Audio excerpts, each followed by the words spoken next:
¿Por qué suben los precios? ¿Cómo te afecta? ¿Quién tiene la culpa?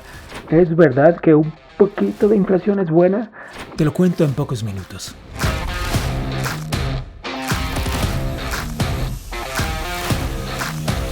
Con tu sueldo de siempre, puedes comprar cada vez menos cosas. La inflación es uno de los fenómenos económicos más antiguos y persistentes del mundo. Un demonio recurrente. Ya en la antigua Roma, los emperadores devaluaban reduciendo el porcentaje de plata que aplicaban en las monedas.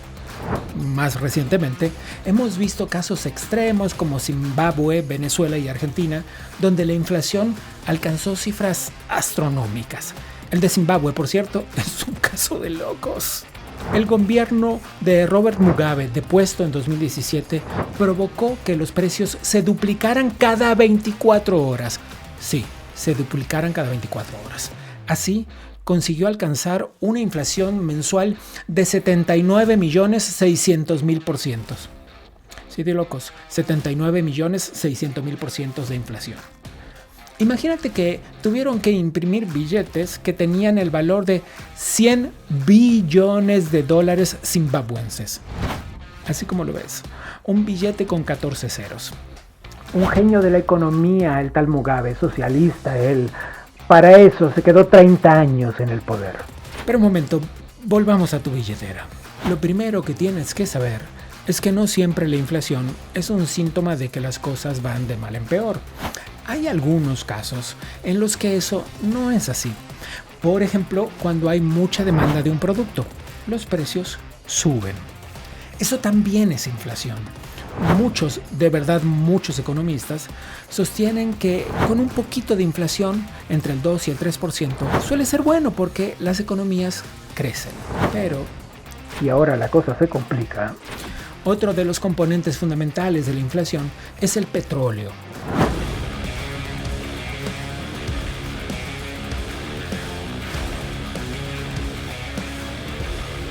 Cuando sube, los precios de casi todo en el planeta suben también, porque como sabes, hace falta combustible para transportar cualquier mercancía alrededor del mundo. Y también, ojo, esto es importante, la inflación se genera cuando los gobiernos reparten mucho dinero público en forma de subvenciones, planes sociales, ayudas, jubilaciones sin aportes, o cualquier otro nombre de esos que los políticos inventan con una creatividad que ni Shakespeare. Para repartir dinero público, los gobiernos tienen tres opciones. O son un estado sumamente rico, en cuyo caso también la población lo sería, y para entonces no haría falta repartir dinero público. La opción número 2 es endeudarse o imprimir dinero.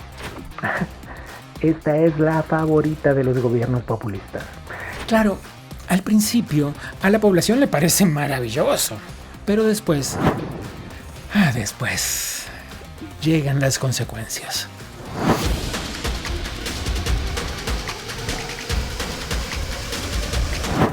El economista Milton Friedman lo dijo muy claro. La inflación es siempre y en todas partes un fenómeno monetario. Toward understanding the cause of inflation is to recognize that it is always and everywhere a monetary phenomenon. Friedman señalaba que cuando un gobierno imprime demasiado dinero sin respaldo, la inflación es inevitable.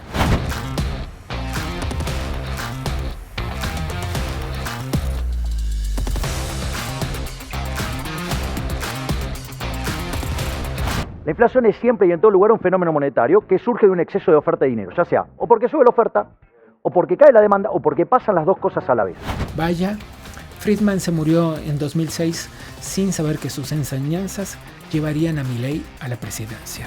Hay otros caminos para crear inflación, pero estos tres que acabo de decirte son los más comunes. Y una cosa es indiscutible. Con inflación en serio, la mayoría de la gente se empobrece. ¿Todo es culpa del gobierno de tu país? No del todo. Aunque sigue siendo culpa de los gobiernos. Estamos viviendo un proceso inflacionario global que tiene otras causas. Todavía, por ejemplo, arrastramos las consecuencias de la pandemia. Subsidios y más subsidios, impresión y más impresión de dinero. Y también los efectos de la guerra en Ucrania. Ahí, la invasión de Rusia tiene mucho que ver, porque Rusia tiene un papel fundamental porque es el principal proveedor de combustibles y de energías en casi toda Europa. No, la inflación no es solo un asunto de países tercermundistas. El Banco Mundial ha dicho que en la mitad de los países más ricos del mundo la inflación sobrepasa el 5%. Solo se salvan algunos países asiáticos.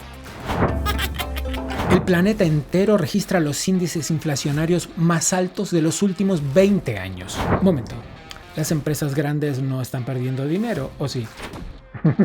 No, claro que no están perdiendo dinero. De hecho, las petroleras más importantes del planeta han duplicado y triplicado sus utilidades en los últimos 3 años. Hay un término en inglés para nombrar este fenómeno. Le llaman greedflation, algo así como inflación de la codicia. Muchos creen que ese término solo está siendo utilizado por algunos sectores políticos para atacar a las empresas que más generan empleo. Como les decía, estamos viviendo un proceso inflacionario global del que no se ha escapado ni los Estados Unidos de Norteamérica, la economía más grande del mundo.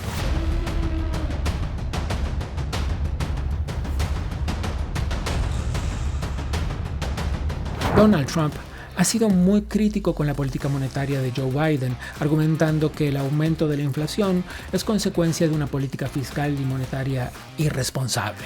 All Joe Biden had to do was sit back and do nothing, and it was taking off like a rocket ship. Nobody's ever seen it. Between the economy and all of the other things we did, the border. Instead, the economy is going to hell, and inflation is going to cause a catastrophe in the near future. Como hemos visto, la inflación no es un fenómeno nuevo ni exclusivo de un solo país.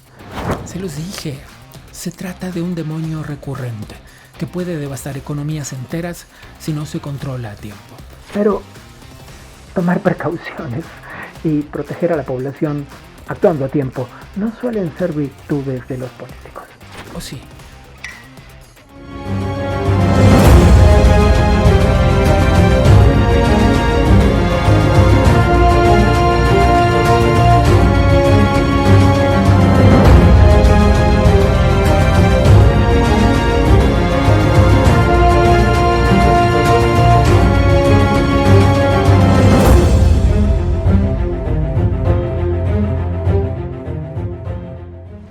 Bueno, ya te quedó claro que es imposible escaparse de la inflación, ni aquí ni en la China, sobre todo en la China.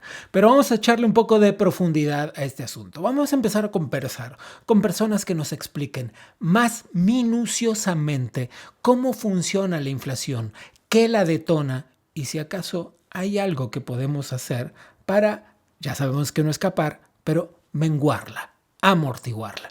Empecemos por conversar con el economista español Daniel Lacalle. Daniel, gracias por tomar esta conversación. Tengo muchas preguntas de ciudadano de a pie. Muchísimas gracias a ti por invitarme, siempre un gusto. La primera de las cosas es, vemos en muchos casos cómo se suceden algunas oleadas como bola de nieve en la que un país tras otro caen en fenómenos inflacionarios como si fuera casi inevitable. ¿Es inevitable? No. Decía Ronald Reagan que la inflación es el precio de las cosas que el gobierno te dice que son gratis, ¿no? La inflación es perfectamente evitable. De hecho, la historia de la humanidad es una historia de bajísima o inexistente inflación, ¿de acuerdo? ¿Cuándo ha empezado a darse el fenómeno inflacionario? Fundamentalmente cuando los gobiernos han desatado su corsé fiscal a través de la capacidad de imprimir moneda de la manera más, pues obviamente, alocada posible, ¿no? Claro, para el gobierno es muy sencillo, ¿no? Si el gobierno tiene que ir al Parlamento a presentar un programa en el que va a subirle los impuestos a los ciudadanos, pues es muy complicado y probablemente, aunque aunque lo explique bien, a los ciudadanos les va a molestar. Sin embargo, si el gobierno lo que hace es emitir mucha más moneda de la que se demanda por parte del sector privado y los precios suben en la moneda que están referenciados, es decir, se destruye el poder adquisitivo de la moneda, que es lo que es la inflación, el gobierno tiene la maravillosa oportunidad de culpar a los comerciantes, los supermercados, las empresas, la OPEP, etc. La inflación es siempre un efecto monetario. Siempre. Siempre. Absolutamente sí. Claro, digo, por un lado está esto de, porque si no lo fuera, ¿por qué si Venezuela puede tener cientos de puntos de inflación o Argentina decenas de puntos de inflación, por qué no se arrastran todos los demás países de la región? Es decir, porque tienen el cinturón más ajustado, digamos. Eso ¿no? es. Claro. Bien. Bueno, y sobre todo tenemos que entender que no solamente es el cinturón más ajustado, sino que hay un punto en el que los ciudadanos dejan de confiar en la moneda. Por lo tanto, dejan de utilizar esa moneda para su día a día, no ahorran en la moneda, etcétera. ¿Por qué se dispara la inflación, de inflación a hiperinflación? Es literalmente la evidencia de la pérdida de la confianza crediticia en el emisor de la moneda. Claro. Bueno, es que por eso se llaman monedas fiduciarias. Claro. La palabra fiduciaria viene del término fe, ¿no? Y literalmente es eso. O sea, cuando un gobierno emite una moneda fiduciaria, lo que está haciendo es emitir una promesa de pago que obviamente necesita de la confianza de los ciudadanos que consideren que el valor de esa promesa de pago va a ser no solamente una reserva de valor, sino una unidad de medida y un método de pago generalmente aceptado. Quisiera que veamos juntos un video del presidente Javier Milei de Argentina. ¿Te parece? Claro. Suponete lo siguiente, ¿te parece que los salarios son bajos? Entonces ahora los subimos y lo pagamos todo con emisión monetaria. ¿Vos vas a ser más rico? No, vas a ser menos rico. Te voy a explicar por qué. Porque en el mejor de los casos, si no se generara ninguna distorsión en el funcionamiento del sistema, vos la producción seguiría siendo la misma, lo único que tenés es un cambio de la escala nominal. Sin embargo, como la vida real es muchísimo más complejo, la forma en la cual ingresa el dinero va generando distorsiones de precios relativos en la transición, ¿eso qué es lo que hace? Que la producción sea mucho menor. Por lo tanto, terminás estando muchísimo peor. Y como además afecta el proceso de inversión, de largo plazo también estás peor. Por lo tanto, no hay solución. Es decir, a ver, es como que vos me digas, mira... No hay solución inocua. Exacto. Es decir, todo tiene un costo, no hay solución inocua. Hombre, claro, claro, es que lo que dice el presidente Milei es absolutamente evidente, ¿no? La idea de que se puede llevar a cabo una reducción de la inflación sin impacto en la economía, eso en sí misma no entender la economía, ¿no? Es decir, para reducir la inflación tienes que reducir la cantidad de dinero en el sistema. ¿Quién es el que consume la mayor cantidad de dinero en el sistema? El Estado. Y además de reducir la cantidad de dinero en el sistema, tienes que reducir todos esos efectos inflacionarios que ha creado la emisión de moneda previos. Es decir, no solamente vale con reducir la cantidad de dinero ahora, sino también ir reduciendo el aumento de la cantidad de dinero en el sistema. Por lo tanto, la gente tiene que entender que cuando el gobierno te dice que te va a subir los salarios imprimiendo nuevo dinero, que te va a pagar pensiones imprimiendo nueva moneda, etcétera, en realidad no te está pagando nada. Lo que está haciendo literalmente es como si introdujésemos en una botella de 1 litro de leche, medio litro de leche y medio litro de agua. Pues lo que hay es una masa blanquecina, es un líquido blanquecino, pero eso no es nutritivo. Es decir, lo único que hace el Estado al imprimir moneda, y ahora explicamos qué es imprimir moneda, porque la gente se piensa que es darle a la maquinita, ¿no? ¿Cómo imprime? Lo único que hace el Estado es diluir la riqueza de la economía. ¿Cómo imprime moneda el Estado? El Estado gasta mucho más de lo que ingresa.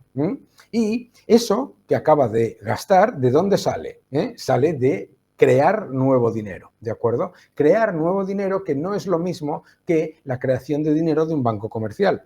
Un banco comercial, cuando da un préstamo, lo que está haciendo es dar un préstamo que está respaldado por un proyecto, por una inversión, por un bien inmueble, lo que sea. Y es dinero que debes, al final de cuentas. Y es dinero que debes y, sobre todo, que está 100% respaldado por un proyecto, una inversión o un bien inmueble. Bien, El único que aumenta la cantidad de dinero sin respaldarlo con nada es el Estado.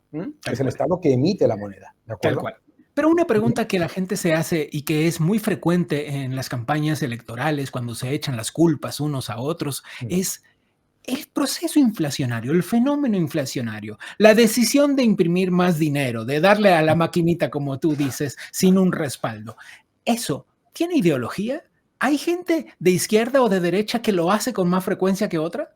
Sí, es mucho más habitual en gobiernos de izquierda. ¿Por qué? Porque el socialismo niega el cálculo económico. Para el socialismo, todos los gastos son derechos, ¿no? Entonces, la tentación de emitir muchísima más moneda constantemente siempre es mucho más acentuada en los gobiernos socialistas. Eso no quiere decir que no haya gobiernos de derecha que también lleven a cabo ese proceso de creación de dinero sin respaldo. Ojo, no. Pero no ¿Tiene que es ver más lo bien mismo. con el populismo, Daniel, más que con la... Claro. Tiene mucho más que ver con la izquierda. ¿Por qué? Porque, mira, si yo soy un líder comunista o socialista y quiero nacionalizar la economía, es muy difícil, incluso teniendo el poder. Puedes tener arbitrajes internacionales, puedes tener litigios, etcétera. Es muy complicado nacionalizar la economía. ¿Cuál es la manera en la que el socialismo y el comunismo siempre ha nacionalizado la economía? Imprimiendo moneda, es decir, destruyendo el poder adquisitivo de la moneda. En realidad es una transferencia de riqueza del sector privado al sector público. El sector público está pagando por la producción del sector privado en un compromiso de pago que cada vez vale menos. En realidad lo está expropiando. ¿De acuerdo? Esto es muy importante porque mucha gente se cree que lo que ocurre en Venezuela, lo que ocurre en Cuba, lo que ocurrió en Chile en el año 71, lo que ocurre en la Argentina peronista. Son cosas que vienen por la incompetencia o por el desconocimiento. No, es una estrategia. Es una estrategia de absorber la riqueza que crea el sector privado y repagarla en una moneda que cada vez vale menos. En realidad estás nacionalizando la economía. De hecho, es muy sencillo. Usted analiza todos los episodios hiperinflacionarios de la historia, siempre se han dado con gobiernos que han tenido, digamos, el objetivo de presentarse como los que tienen la varita mágica de la creación de riqueza. Es importante recordar la definición de socialismo de Jesús Huerta de Soto. La definición de socialismo es la agresión colectiva a la iniciativa empresarial. La última, porque se nos va un poco el tiempo, y es la pregunta que nos hacemos todos los ciudadanos de a pie. ¿Hay algo que la sociedad civil pueda hacer para escapar a este fenómeno? Sí, cuando el gobierno o el partido X se presente y te diga que va a gastar muchísimo más, y que solamente le va a subir los impuestos a los ricos, que es el engaño más grande de la historia, que sepas que te va a empobrecer. Es así de sencillo. Cuando escuches, es la prueba del algodón, cuando escuches, vamos a gastar muchísimo más y le vamos a subir los impuestos a los ricos, literalmente te está diciendo te voy a empobrecer. Y lo más importante, yo creo que es la otra manera de protegerse, es invirtiendo en activos que te protejan de la inflación, claro. Oro, bienes raíces, en lugares con seguridad jurídica o acciones y bonos, claro. No, bonos menos. Daniel, como siempre, gracias por la conversación. Un fuerte abrazo, muchas gracias.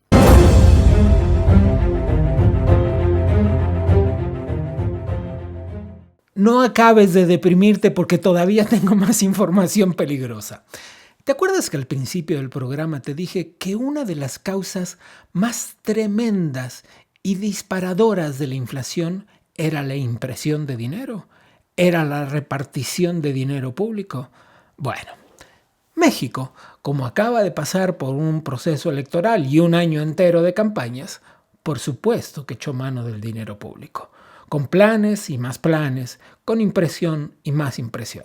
Y si no me creen, ya verán lo que voy a conversar con el director del periódico El Economista, Luis Miguel González.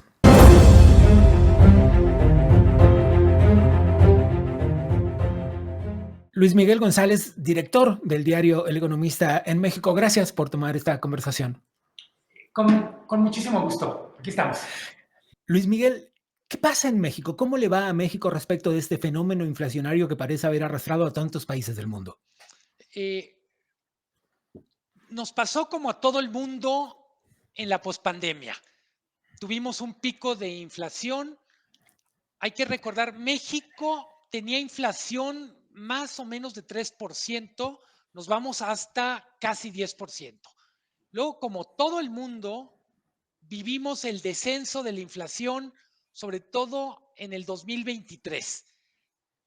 A diferencia de todo el mundo, a partir de febrero, lo que encontramos es que la inflación volvió a subir. Somos como este automóvil que empieza a ir en sentido contrario por la autovía. Vemos los datos de Estados Unidos, Canadá, vemos los datos de Europa, incluso algunos datos significativos de Sudamérica, y decimos, algo está pasando aquí que es diferente. La inflación rebotó. Hay muchas explicaciones y yo diría que todas ayudan a entender o armar el rompecabezas. Hubo mucho más gasto público por la cuestión electoral. Exacto. Luego, hablamos aquí, es un neologismo de esos que dan un poco de vergüenza, narcoinflación. Y ¿Cómo es eso? El crimen organizado está controlando algunos mercados de productos que son relevantes y que pesan en la inflación. Por Limón, ejemplo, aguacate, tomate. limón, aguacate. En algunas regiones controla el mercado del pollo. Uh-huh. Entonces, tenemos que incorporar un poco con imaginación al componente inflacionario cuánto nos está costando la extorsión.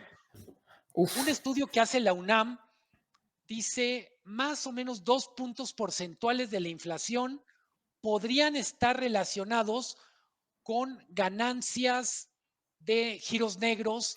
O sea que si, para entenderlo, si el pollo pasó de 100 a 110 pesos, supongamos, 2 pesos de ahí son de la extorsión.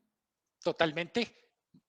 Creo que incluso en el ejemplo que pones, pues no se conforman con 2 pesos. Ya, claro, claro.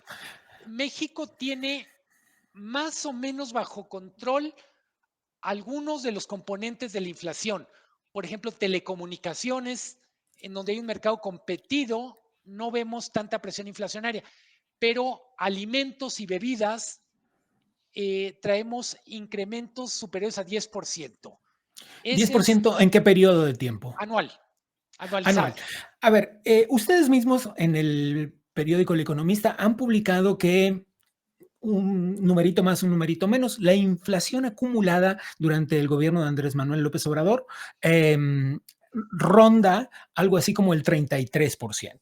Es una cifra realmente importante, porque en este mismo periodo de tiempo nadie recibió un 33% de aumento en el sueldo, lo que implica una merma en el poder adquisitivo. La paradoja es que sí hubo aumentos en el salario. Hay que recordar. En el salario mínimo, ¿no? En el Y salario algo en el mínimo, IMSS. México tenía uno de los 3 salarios mínimos más bajos de América Latina. Sí. Eran menos de $300 mensuales, para Sí. ponerlo en. Entonces, hemos tenido un incremento del salario mínimo en donde se duplicó y un poco más. Entonces, ¿qué es lo que tenemos? Que mucho del impacto inflacionario recala en familias que tienen una parte importante de su gasto en alimentos, Claro. pero también le pega muy duro a las clases medias, que no se ven beneficiadas de los aumentos del mínimo y que sí sienten la mordida a sus ingresos que le está dando el incremento, por ejemplo, en alimentos, verduras o, por ejemplo, servicios de salud y productos de higiene personal. Totalmente. Hablemos de las gasolinas, Luis Miguel. Tenemos una gasolina que le pega a los 24 pesos, la gasolina común, digamos, y para quienes nos miran desde otras partes del mundo, esto al día de hoy es algo así como $1.20. Lo que implica, además, también un aumento importante respecto de cómo estaba la gasolina al comienzo de este gobierno. Sin embargo, el precio del petróleo no está tan bajo. ¿Qué está pasando? ¿Cuál es el desfasaje? México, creo que mucha gente fuera de México no lo sabe, y me atrevo a decir tampoco en México. México dejó de ser un A ver, país ¿qué vas a decir? petrolero Ajá. en el sentido tradicional. Tiene una Porque balanza compramos petrolera refinados. negativa Claro. porque lo que exporta en petróleo o en crudo y gas no lo alcanza para pagar o no nos alcanza para pagar las gasolinas, el diésel, la turbocina y otras cosas que compramos. Eso implica que el primer componente del precio de gasolina de nosotros sería el precio de la gasolina en Texas, que es donde México compra 70%. Y ahí es donde empiezan las preguntas interesantes. En Texas la gasolina es 40% más barata que en México. Quiero llorar. ¿Qué es lo que ocurre? Pagamos, por supuesto, el traslado de la gasolina. En algunos casos estamos hablando de ductos, en otros casos estamos hablando de buques. Hablemos un poco más de otros fenómenos que en todas partes del mundo funcionan más o menos igual, y es la emisión monetaria. En todas partes del mundo, el presidente argentino Javier Milei ha hecho mucha escuela en esto en distintas partes del mundo, hablando de la inflación como un fenómeno eminentemente monetario. ¿Qué pasa en México? ¿Hemos impreso dinero? La masa monetaria ha crecido un poquito, más o menos 3 veces más que la economía, en promedio en el sexenio.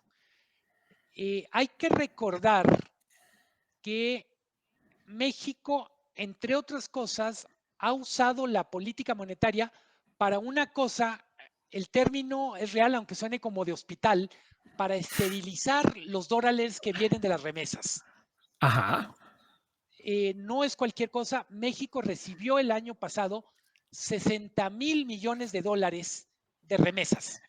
La deuda externa de muchos otros países. Totalmente.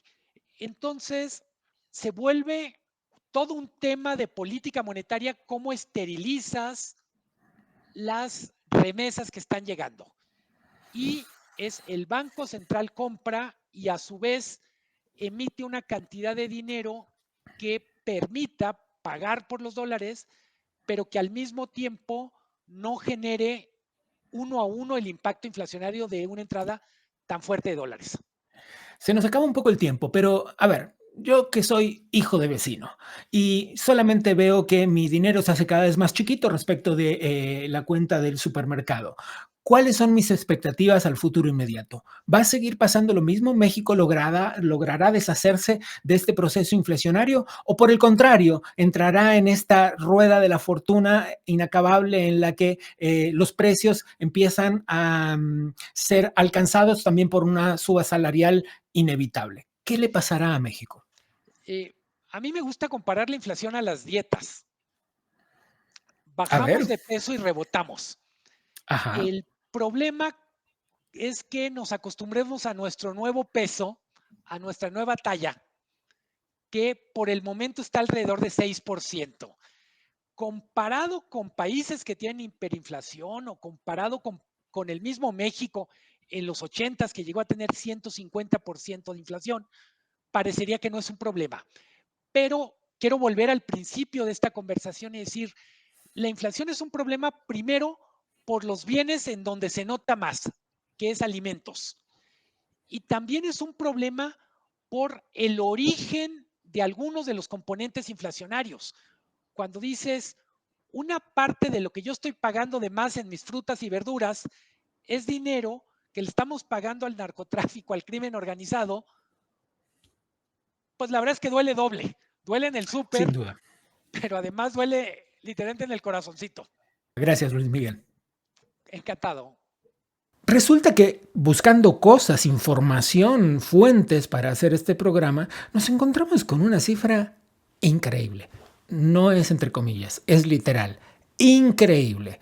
Resulta que Venezuela logró domar la inflación como nadie. ¿Es eso cierto? Resulta que Venezuela, dice el Banco Mundial, va a crecer como ningún otro país de Latinoamérica. ¿Eso dice el Banco Mundial? Bueno, vamos a hablar con alguien que sí sabe de este asunto. La economista venezolana Sari Levy Carciente.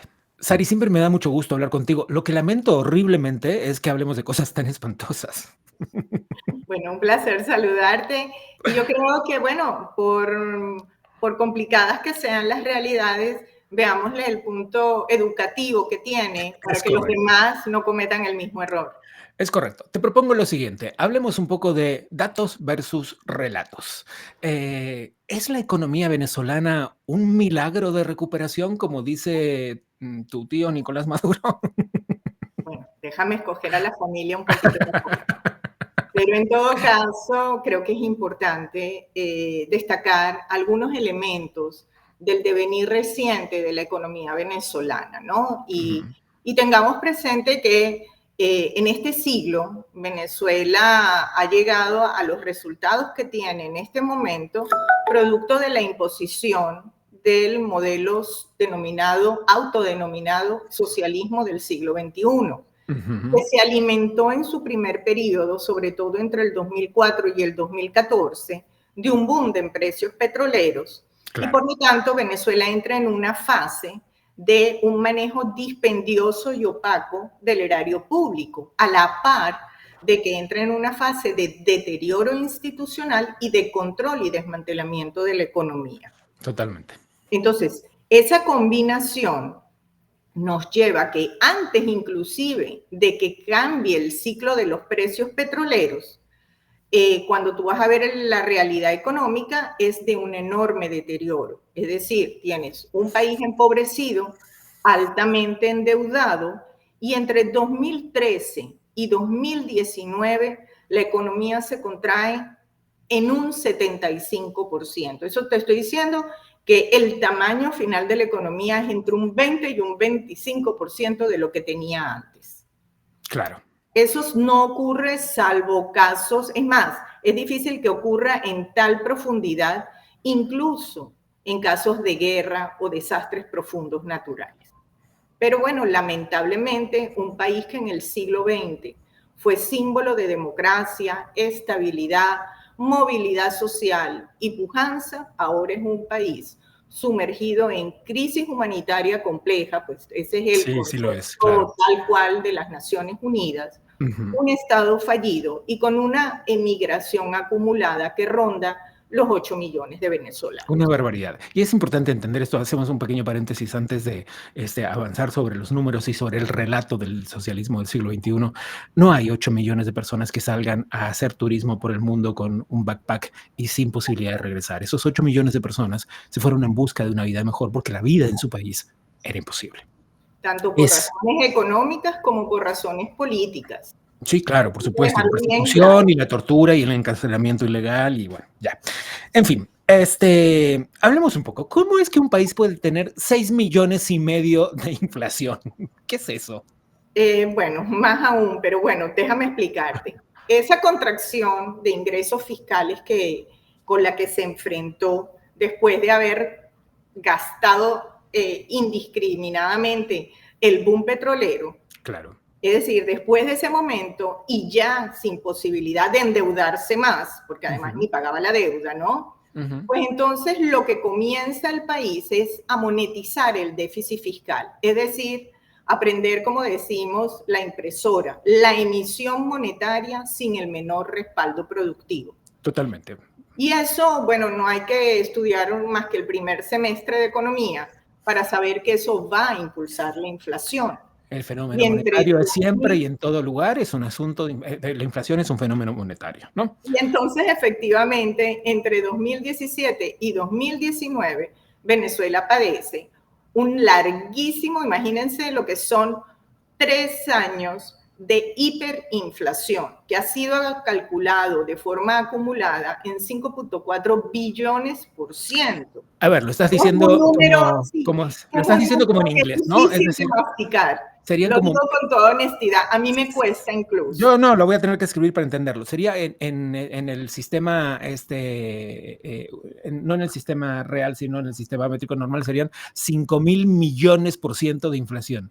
No, 5.400 millones por ciento de inflación acumulada. A ver, señor productor, pongan los números en pantalla, a ver si acaso caben los ceros.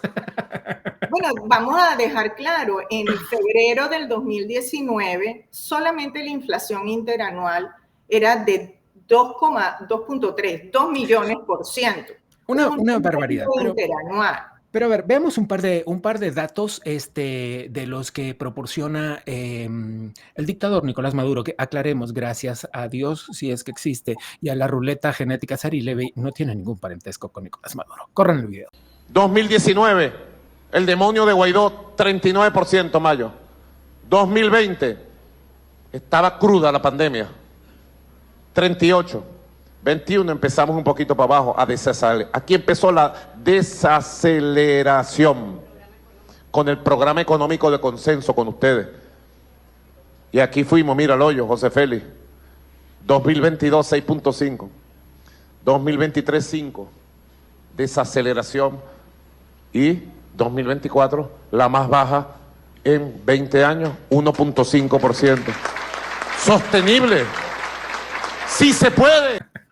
Bueno, independientemente de que los números son una locura y son mentirosos, porque no coinciden con las mediciones serias y las mediciones internacionales, hay una realidad que es una baja enorme en la inflación, incluso en las mediciones serias. Pasó de los 6 millones y tantos a casi un 100% que se prevé para este año, depende de quién lo mida. Desde luego, el Fondo Monetario dice que irá por alrededor del 50%, hay otros que dicen que llegará al 100%.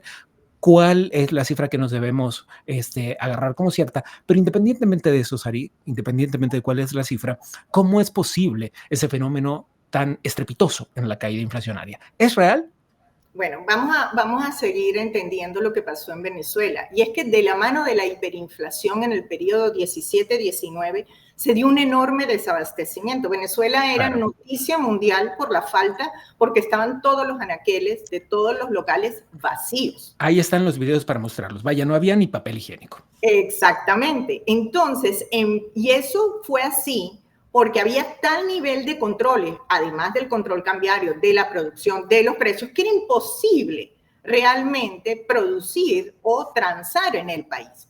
Y la única forma que ese nudo gordiano se logró desatar fue cuando se permitió el uso de la divisa extranjera sin penalidad legal. Es decir, hubo una dolarización que, aunque fue desordenada, únicamente transaccional y sin acuerdo o relación con la Reserva Federal, porque estás utilizando la moneda estadounidense, fue el resquicio que permitió cierta estabilidad para el cálculo económico, y así fue que se paraliza, por decirlo, o se reduce la caída de la economía y, por supuesto, la inestabilidad. Totalmente. Vamos con el último dato porque se nos acaba un poco el tiempo. El Fondo Monetario Internacional dice que la economía venezolana crecerá alrededor de un 4.5% en 2024 y que con esto se convertirá en la economía de la región, es decir, de Latinoamérica, que más crecerá este año. Bueno, la explicación parcial la acabo de dar con respecto a los años 21 y 22. Y lo otro se llama Chevron. La economía venezolana es mínima.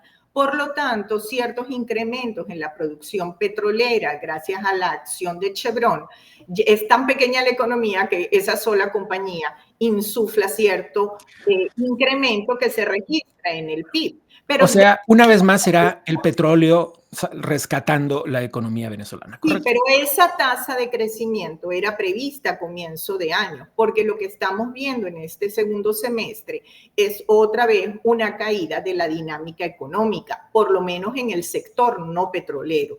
Claro. Y además estamos viendo nuevamente que se insuflan las presiones inflacionarias, nada más que la diferencia entre la tasa oficial y la tasa de mercado del precio del dinero, o sea, perdón, del tipo de cambio de bolívar frente al dólar es de un 20%. Entonces ahí tú estás viendo ya el nacimiento de una presión inflacionaria que se va a trasladar a precio y que nuevamente lo que te está diciendo es que no ha habido el verdadero arreglo macroeconómico necesario para el país. O sea que, solo para terminar, tú estás decidida a arruinarme el día con datos que me arruinen la semana, no el día completo, Sari Levy. Te agradezco como siempre muchísimo la explicación. Es la economista venezolana Sari Levy. Muchas gracias. Muy buena. Un placer como siempre. Tengo unas cuantas cosas para decirles, como al principio del programa. Si te prometen que te van a dar una jubilación para la que nunca aportaste, pues ¿de dónde crees que va a salir el dinero? ¿Que va a caer del cielo? No, va a salir del dinero público y el dinero público es sagrado, ya lo sabemos. Si te prometen que te van a dar planes sociales y más planes sociales, ¿de dónde crees que va a salir el dinero? Te lo dije y te lo recuerdo. Para que eso sea posible, o el Estado es rico, en cuyo caso también la población lo sería, en cuyo caso no necesitarían darte dinero, o el Estado se endeuda, o el Estado imprime dinero. Todas malas noticias. Así es que, por favor, ten en cuenta lo siguiente. Hay dos antídotos fundamentales. No al populismo y, aunque sea poquito, trata de ahorrar. En otros programas seguramente volveremos a hablarte de inflación. Aquí lo dejamos por hoy y vamos a darnos una vuelta por lo que está pasando puertas adentro del Adam Smith Center for Economic Freedom.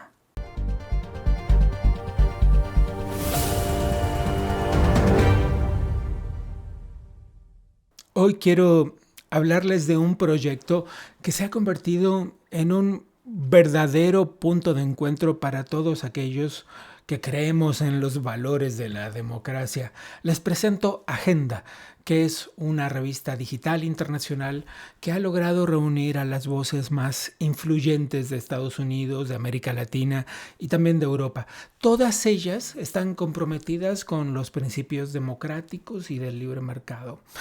Agenda es el resultado de un esfuerzo conjunto de varios centros de estudio políticos internacionales y entre sus principales patrocinadores se encuentra el Adam Smith Center for Economic Freedom de la Florida International University, que es dirigido por Carlos Díaz Rosillo, a quienes ustedes ya conocen. También cuenta con el apoyo de otras instituciones como el International Republican Institute de Estados Unidos y la Fundación Nuevas Generaciones de Argentina y la Universidad UNIR de España. Esta colaboración internacional la convierte en un referente en el análisis político y económico desde una perspectiva de libertad y de democracia. Desde su lanzamiento, Agenda ha publicado 5 ediciones en las que aborda temas diversos: elecciones en México, inteligencia artificial, gobernanza local, la influencia de China en Latinoamérica y también, por supuesto, la situación política de los países que se encuentran en gran fragilidad, como Venezuela, como Bolivia, como Perú. En cada edición presenta 12 artículos de opinión escritos por destacados políticos, intelectuales y analistas de América Latina, de Europa y también de Estados Unidos. En muchos casos se trata de funcionarios actuales en su posición, que están en el cargo en este momento. Estos colaboradores, por decirlo de alguna forma, son líderes en su campo con un profundo conocimiento de la realidad política y económica. Y su objetivo es como muy claro: generar debate, fomentar el intercambio de ideas y promover los valores que creemos que son fundamentales para el desarrollo y la igualdad de oportunidades en nuestras sociedades que siempre tienen tantos desafíos por delante. El público de Agenda comprende a las personas que toman decisiones, a los líderes de la opinión pública. Puedes descargarla en su versión tanto en inglés como en español en el sitio web que ves en pantalla en este momento. Tengan en cuenta que Agenda es mucho más que una revista, diría yo. Es un espacio para la reflexión y la conversación y la acción en defensa de la democracia y del libre mercado. Yo los invito a leerla y a compartirla y a ser parte de este movimiento por la libertad.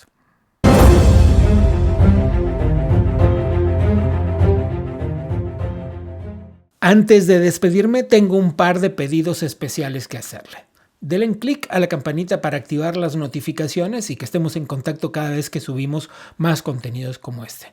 No sean así, suscríbanse al canal y estemos en contacto. Y por supuesto, pónganle el pulgar arriba para que el algoritmo nos dé más y más views. Soy Gabriel Bauducco y me encantará encontrarme con ustedes la próxima.